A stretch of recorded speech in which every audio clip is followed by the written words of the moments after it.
Okay, here's our layout for the closet. 59-inch opening, 30 inches deep. This slat door, which I know doesn't look exactly how we're going to do it, just a limit with the computer program, but it's 39 inches wide, 2/3 the width of the opening.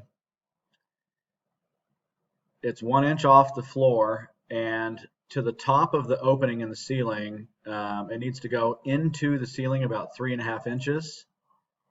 The hardware is shown here. So if the top of the door is 1 inch into the ceiling plus 2.5 inches, or 3.5 inches in, if we make that opening, I mean, it needs 1 inch and 9/16, so maybe 2.5 inches wide.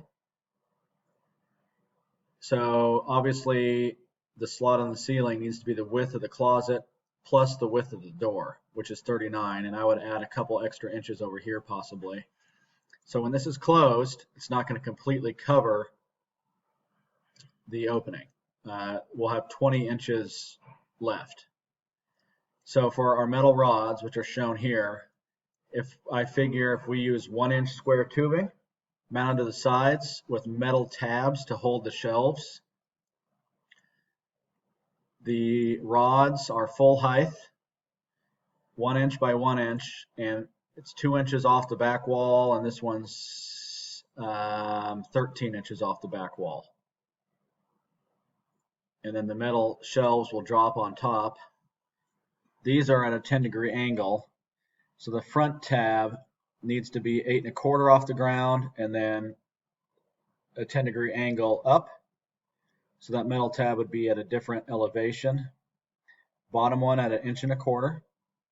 This shelf at 20 1/4, 77 inches. And this one's flat. These are at 10-degree angles.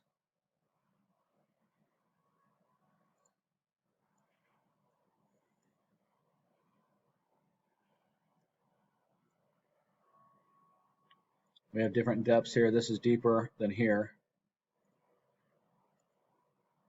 21 inches deep for the top.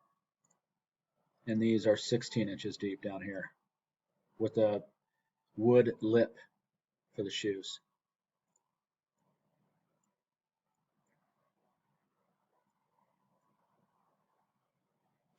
All right, thanks.